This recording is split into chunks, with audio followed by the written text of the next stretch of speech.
they said. "We already put your name on the waiting list. Mom, Sunrise Gardens is beautiful. You're going to love it."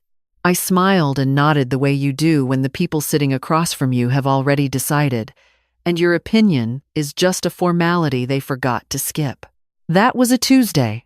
By Thursday, I was on a Greyhound bus heading south with a carry-on bag, a box of Derek's letters, and enough cash to make a start somewhere that wasn't a waiting room with my name on it. Let me back up. My name is Eleanor. I am 71 years old.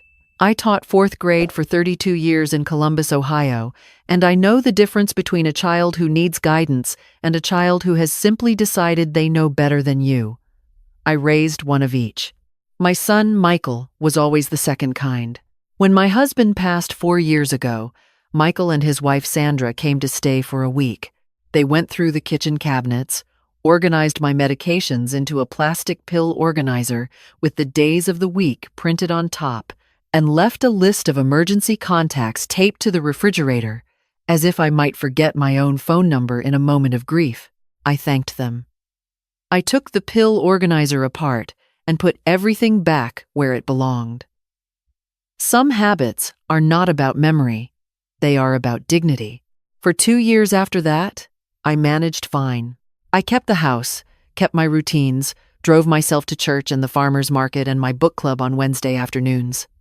I took a trip to Savannah alone the spring after Derek died, just to prove I could. I walked along the riverfront and ate shrimp and grits at a table for one, and did not feel sorry for myself, even once. I bought a small painted tile at a shop on Bull Street. A hummingbird. I still have it. The trouble started when Sandra decided I needed help. She didn't call it that, of course. She called it peace of mind. She said she worried. She said Michael worried. She said they'd been talking, and they thought it might be good for me to have a little more support. They offered to take over my bills, just to simplify things. It was easier, she said, with online banking. I was 69.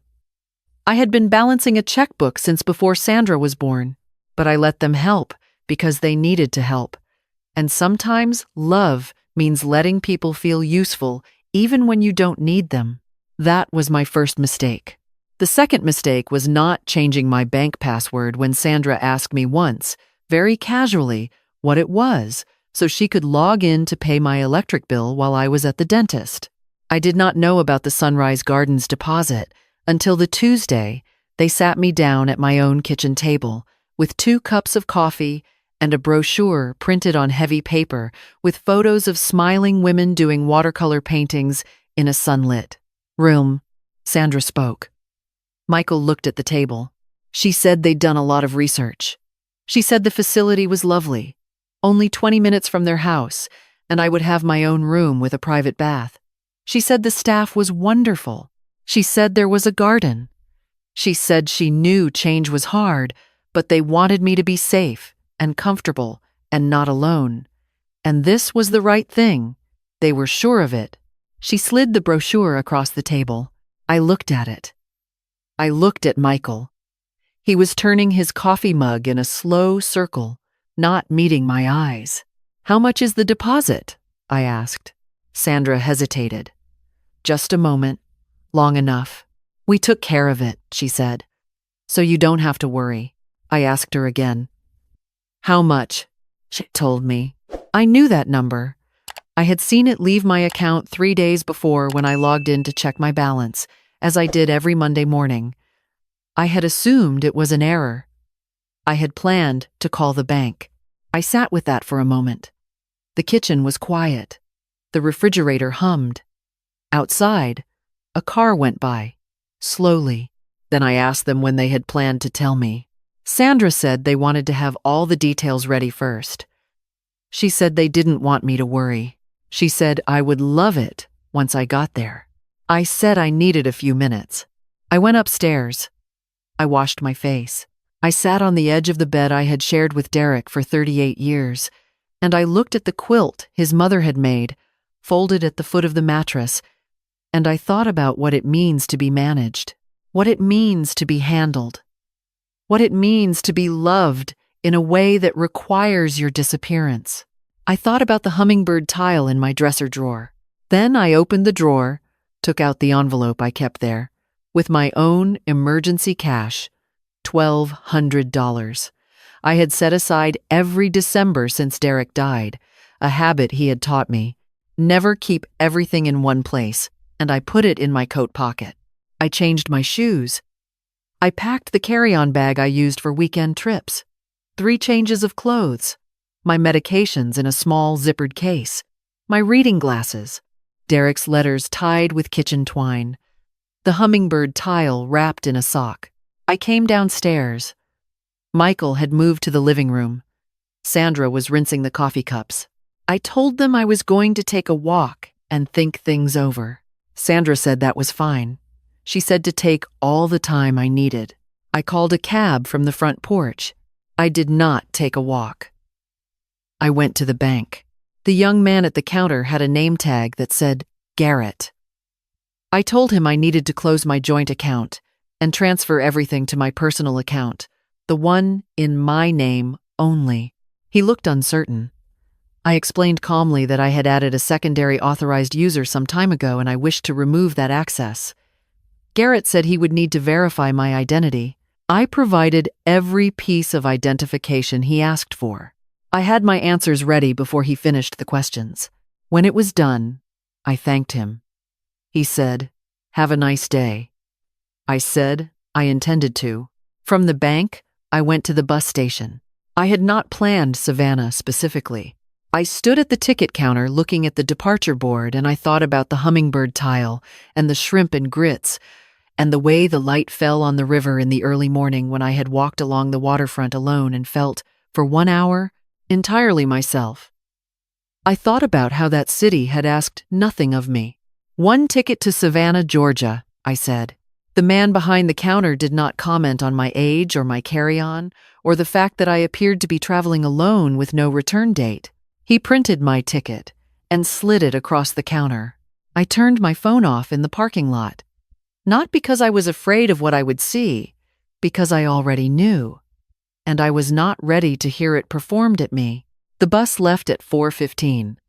I found a window seat and watched Columbus dissolve into highway, then farmland, then distance. My hands were steady in my lap. I was not running. I want to be clear about that. I was not running from anything. I was simply going toward the only place that had ever asked me what I wanted, and then waited for an answer. I arrived in Savannah just before 11 the next morning. The station smelled like diesel and old coffee. I used the restroom, bought a granola bar from the machine, and sat in a plastic chair for 20 minutes just to collect myself. My hip ached from the bus. My back was stiff. I was 71 years old and I had just done something irreversible, and I felt underneath the fatigue and the dull soreness, something I had not felt in a long time. I felt like myself. I found a cheap motel 2 miles from the historic district. The woman at the desk had reading glasses pushed up into her hair and a paperback novel face down next to the keyboard. She did not ask why I was traveling alone. She gave me a room on the ground floor without being asked. The room was small and smelled faintly of lemon cleaner and carpet that had absorbed 40 years of lives. There was a window that looked out on a brick wall. There was a coffee maker bolted to the dresser. There was a bed. I slept for 9 hours. In the morning, I made coffee and sat in the stiff-backed chair by the window and allowed myself to think clearly for the first time in months, maybe years. The money in my account would cover the motel. For a while, but not forever. I was drawing Social Security. That went into my personal account, the one Sandra had never touched, the one Michael didn't know the number of. I had enough to be careful with. I was good at careful. I needed to find something more permanent than a motel room. I walked out at 9 and followed the streets the way I used to on that first trip, letting the city show me things without rushing. The squares were quieter in the weekday morning. Dog walkers, joggers, a man selling boiled peanuts from a cart. The live oak trees trailing their moss in the soft gray light. I found myself on a residential street where the houses were older and narrower, painted in faded yellows and blues. On the porch of a green clapboard house, a woman sat in a rocking chair, drinking something from a mason jar, reading a newspaper with her reading glasses perched at the very end of her nose. A hand-lettered sign was taped inside the front window. Room available. Female preferred, no nonsense, call Dot. I stood on the sidewalk and looked at the sign for a moment. Then I went up the porch steps. The woman looked up from her paper. She had silver hair cut short, a face that had been in the sun for decades, and the expression of someone who had not recently been surprised by anything. "I'm calling about the room," I said. She looked at me over her glasses. "You are the room," she said. I didn't respond to that. She waved her hand. "Sit down, then." I sat in the other rocking chair like I'd been invited. Her name was Dorothy Pruitt, but everyone called her Dot. Widowed, 7 years. Retired from the post office after 30 years. She did not ask many questions, which I appreciated, but the questions she did ask were precise and unapologetic. Did I smoke? No. Did I have a car? No. Did I have health problems that would require her to manage them? No. I managed my own. Did I expect company at irregular hours? No. Did I cook? Yes. Was I quiet? Generally. What did I mean by generally? I meant that I talked to myself when I was reading, and I sometimes laughed at things other people didn't find funny. Dot considered this. "My last tenant cried every morning in the shower," she said. "I'll take my chances." The room was on the second floor, at the end of the hall. It was small, but full of light. 2 windows, one facing the street, one facing the backyard where a fig tree grew close to the fence. There was a narrow bed, a writing desk, a dresser, and a rag rug on the wood floor in shades of blue and green, a hook on the back of the door. It smelled like cedar and old books. $600 a month, Dot said. Includes utilities. Kitchen is shared. I eat at 6. You don't have to join me, but if you do, you do the dishes. I'll do the dishes, I said. She didn't smile. She took the first week's cash and handed me a key on a plain ring. That first night, I unpacked my carry-on slowly. I put Derek's letters in the desk drawer. I set the hummingbird tile on the windowsill where the late light caught it.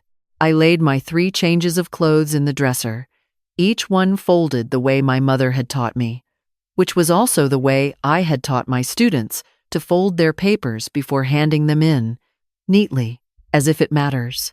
Because it does. Dot knocked at 7. She did not apologize for the knock. She said there was leftover soup if I wanted it, and she was not going to mention it again. I came downstairs. The soup was chicken and rice and very good. We ate at the kitchen table with the television on mute in the next room, which Dot explained she preferred because the sound irritated her, but she liked knowing the world was still happening. I understood that. She didn't ask why I was in Savannah, or where I had come from, or whether anyone was looking for me. She only said, "At the end of the meal, you wash, I'll dry." And that was the beginning of something I did not yet have a name for. On the 3rd morning, I turned my phone on.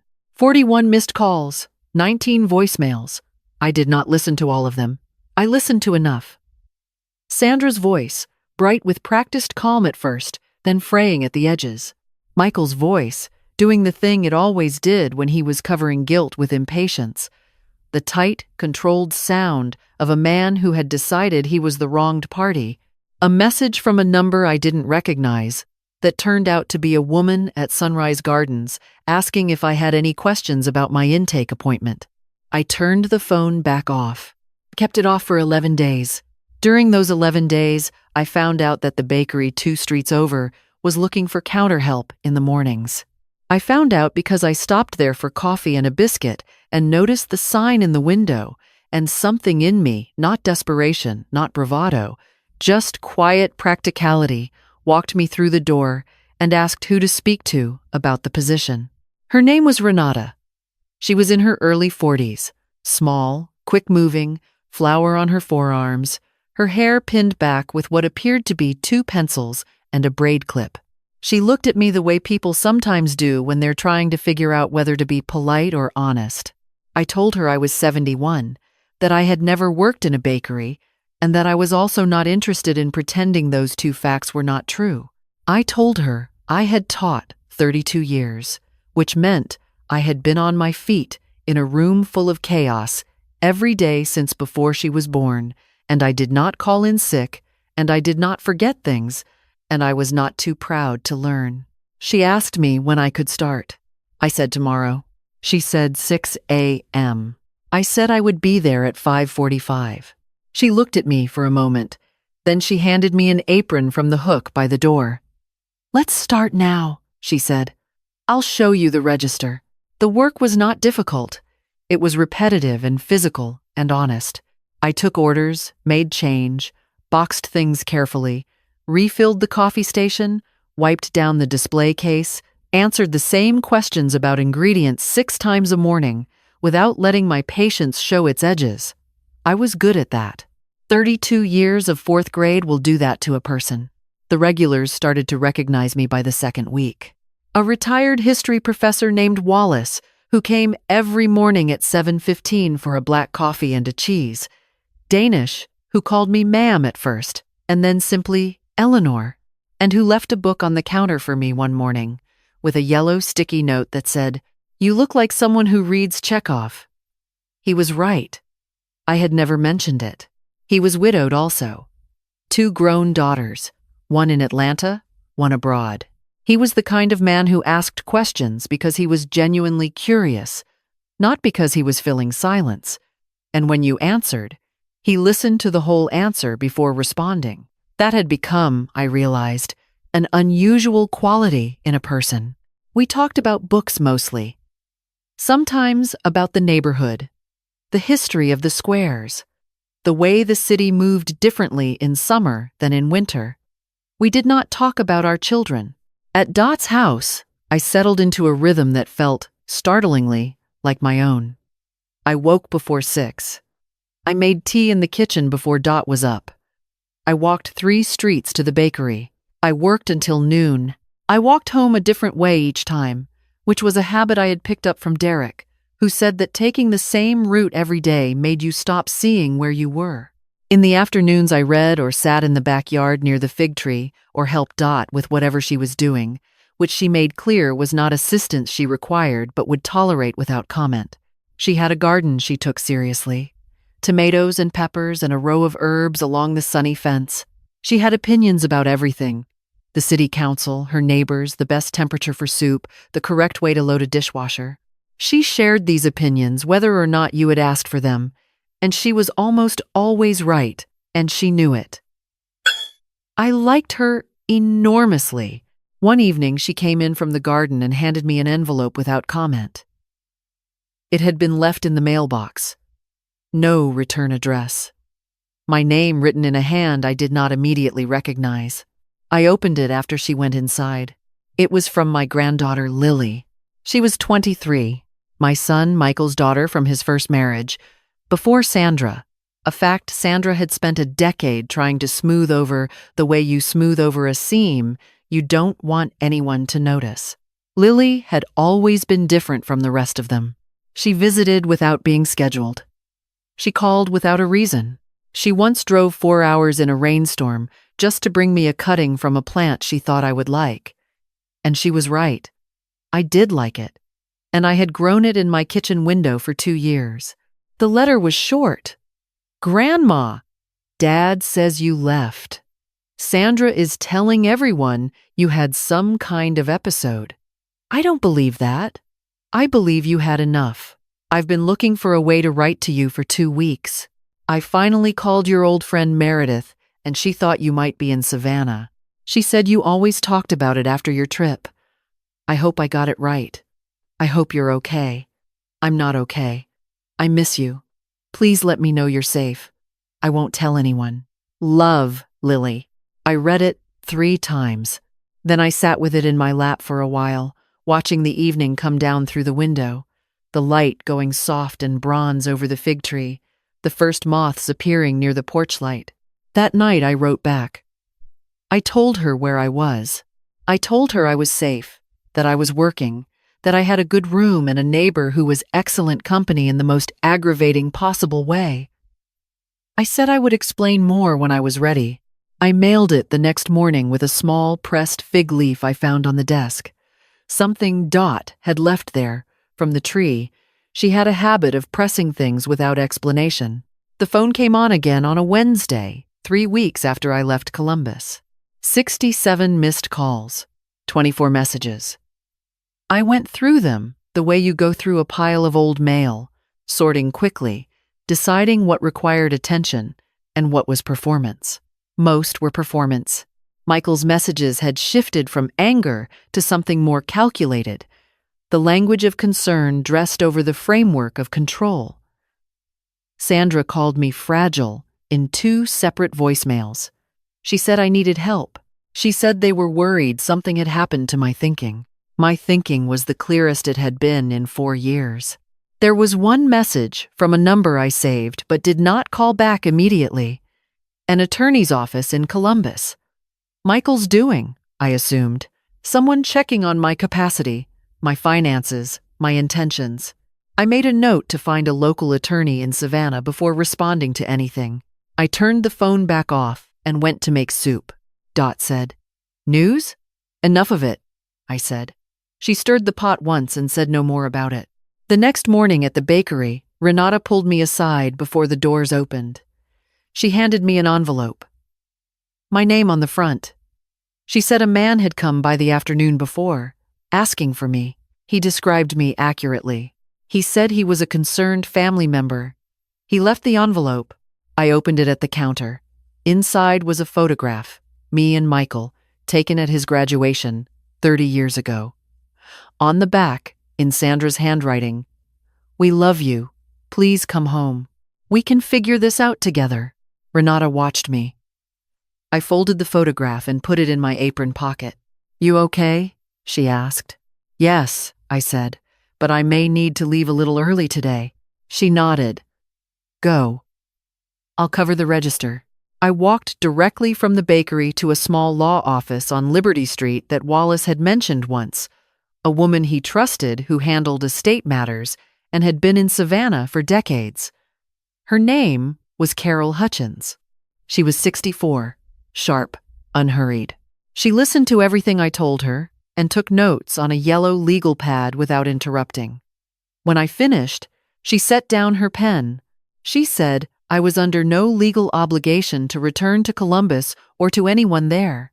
She said the deposit Sandra had made using my account without my explicit authorization was a matter worth examining. She said if I wanted to sever the authorized user access and potentially pursue the matter, she could help me do that. She said my finances were my own, my decisions were my own, and anyone claiming concern about my capacity would need to go through proper legal channels, which she would meet accordingly. I asked about her fee. She told me. It was manageable. I said, "When can we start?" That afternoon, I wrote a letter to the attorney in Columbus. It was 2 paragraphs. It said I was of sound mind and in good health, that I had retained local counsel, that any contact regarding my finances or living situation should be directed to Carol Hutchins, and that I considered the matter of the unauthorized deposit an open one. I signed it with my full name and my new Savannah address. I sent a copy to Michael. That evening, I told Dot. Not everything, the shape of it. She listened, which she rarely did, without comment. When I finished, she said, "They put a deposit down on a nursing home with your money and didn't tell you." I said yes. She said, "Good Lord." Then she said, "You need wine." We sat on the porch until dark. The fig tree rustled in the evening air. A neighbor across the street waved. Somewhere down the block, someone was playing guitar. I had not felt peace like this in a long time. Not the absence of trouble, the trouble was very much present, but peace underneath it, like a floor you could stand on, even when everything above was unsettled. 3 days later, a letter from Lily arrived. She said she had told her father she'd been in touch with me. She said he was furious. She said Sandra cried, which Lily did not believe was entirely genuine. She said she had told them I sounded completely fine, actually better than fine, which had made Michael angrier. She said she was glad I was okay. She asked if she could visit. I wrote back the same day. I said yes. She came on a Saturday in the 3rd month, arriving by train in the early afternoon. I met her at the station. She was taller than I remembered somehow, though of course she wasn't, just stronger in the way young women get when they stop shrinking themselves for other people's comfort. She had her mother's eyes and Derek's chin, and she hugged me at the platform for a long time without saying anything. When she pulled back, she looked at my face carefully. "You look different," she said.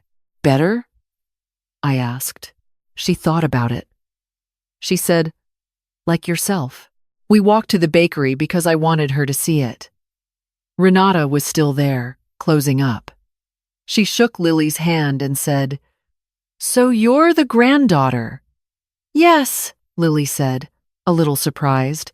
Renata said, "She talks about you when she thinks nobody's listening." Lily looked at me. I did not deny it. We walked the squares afterward, the two of us, slowly. I showed her the fig tree from the gate, the hummingbird tile on my windowsill, the writing desk where I had started writing again, not letters to anyone in particular, just things I wanted to remember, a habit I had dropped somewhere in the years of managing other people's lives. That night, Dot made her specialty, which was a shrimp and corn stew that was better than anything I had eaten in Columbus in 20 years. Wallace came by unexpectedly with a bottle of wine and ended up staying for dinner, which surprised everyone, including him. Lily sat between us and laughed more than I had heard her laugh in years. Before she left the next morning, we sat in the kitchen with coffee. She asked what I was going to do about her father. "Nothing right now," I said. "Nothing," in response to pressure. She nodded. "He won't stop," she said. "Not Sandra. Not the lawyer stuff. He's embarrassed." "I know," I said. "But embarrassment is his to carry. I'm not going back to carry it for him." She was quiet for a moment. Then she said, "He told me once that you were the strongest person he'd ever known. He didn't mean it as a compliment. He meant it like it was a problem." I thought about that. Then I said, "Maybe it was. For him. Not for me anymore." She caught her train at noon. I watched it go from the platform and did not feel sad the way I expected to. I felt something more useful than sad. Resolved.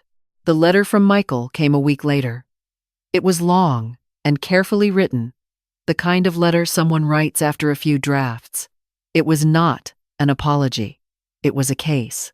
He laid out his reasoning, his worry for my safety, his concern about my finances, the fact that I had, as he put it, abandoned my home and my responsibilities without warning or explanation. He said he felt I owed the family some accounting of my decisions. He used the word reasonable 3 times. I read it once. I folded it once. I put it in the desk drawer on top of Derek's letters because I wanted to look at it when I was ready, not when he was. I was not ready yet. What I did instead was walk to the bakery the next morning in a light rain with my umbrella and my good shoes and my coat, the one I had bought at a second-hand shop in the second week, a dark green wool with deep pockets that fit as if it had been made for the life I was beginning. I unlocked the front case and started on the display and thought about the difference between an explanation and a reckoning and decided I was not interested in either one on anyone else's schedule. Wallace came in at 7:15. He set his umbrella by the door and took his usual stool. "You look like you made a decision."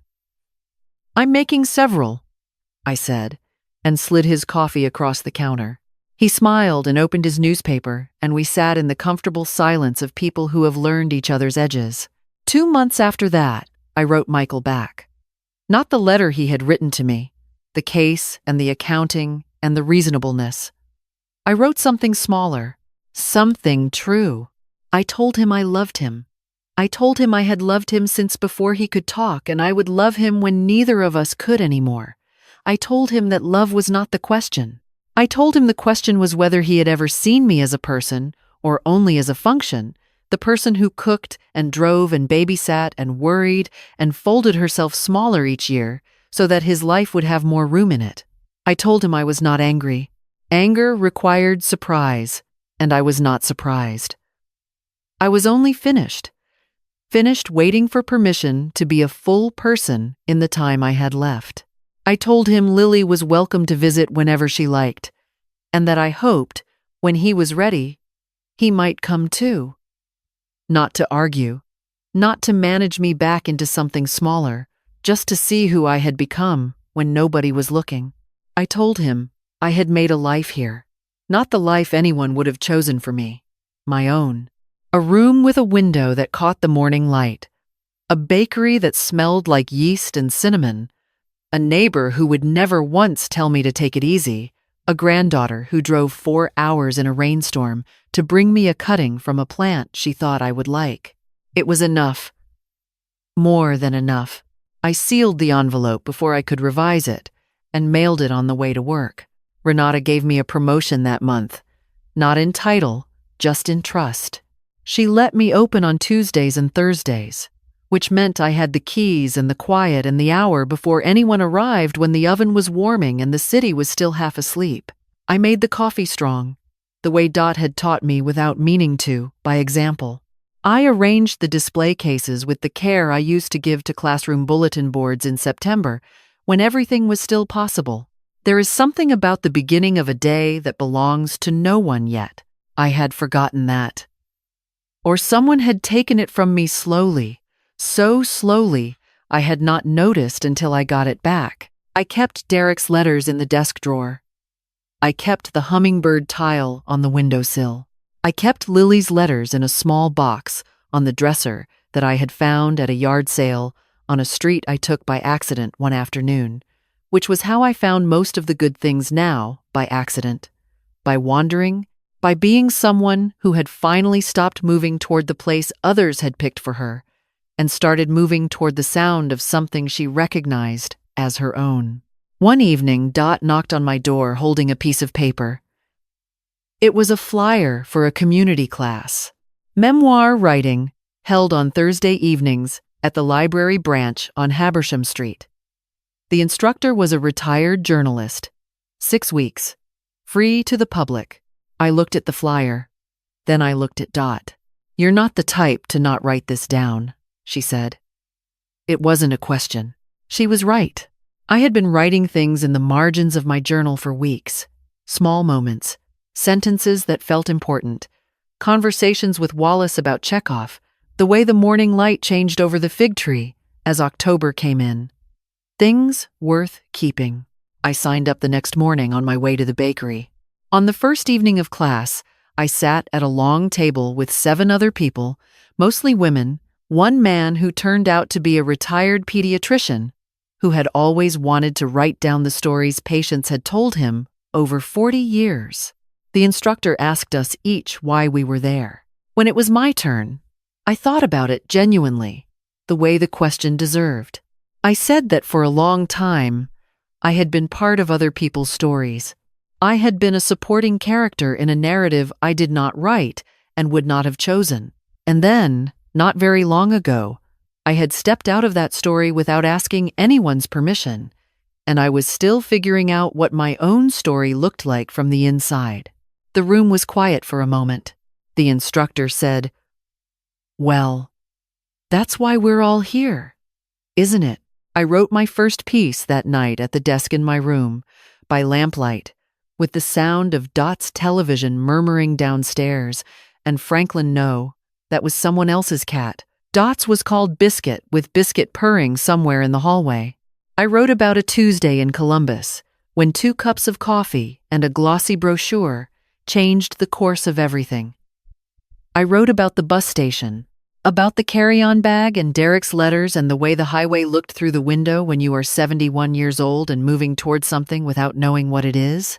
I wrote about arriving in a city that had once asked nothing of me, and finding, to my surprise, that it still didn't.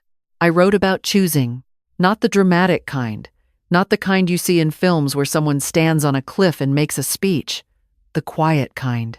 The kind that happens when you walk to a ticket counter and say one way, and mean it with your whole self, and don't look back to see if anyone is watching. I read what I had written. I did not cross anything out. I wrote at the bottom of the last page, in Derek's shorthand, that only I knew, the thing he always said, when I was afraid I had gone too far or asked for too much. You know what you're doing, Elle. You always did. I folded the page and put it in the drawer with his letters. Then I opened the window a crack, the way I had started doing in October when the Savannah nights came in. Cool and smelled like the river and the gardens and something older underneath, the smell of a city that had been here long before us and would be here long after, patient and unhurried and asking nothing. I was not someone's leftover. I was not fragile. I was not waiting to be managed into comfort by people who had confused their anxiety with love. I was a woman with a room and a job and a key on a plain ring and a granddaughter who remembered every small thing. I was a woman who had carried a hummingbird tile in a carry-on bag on the longest and most honest journey of her life. And for the first time in years, I was exactly where I had decided to be. That is not a small thing. That is, in fact, everything. If any part of this found you at the right moment, if you have ever sat across from someone you love and felt yourself being quietly decided upon, then you already know what I'm telling you. You don't need a dramatic exit. You don't need to be dramatic at all. You only need to pick up the carry-on bag. You only need to say one way.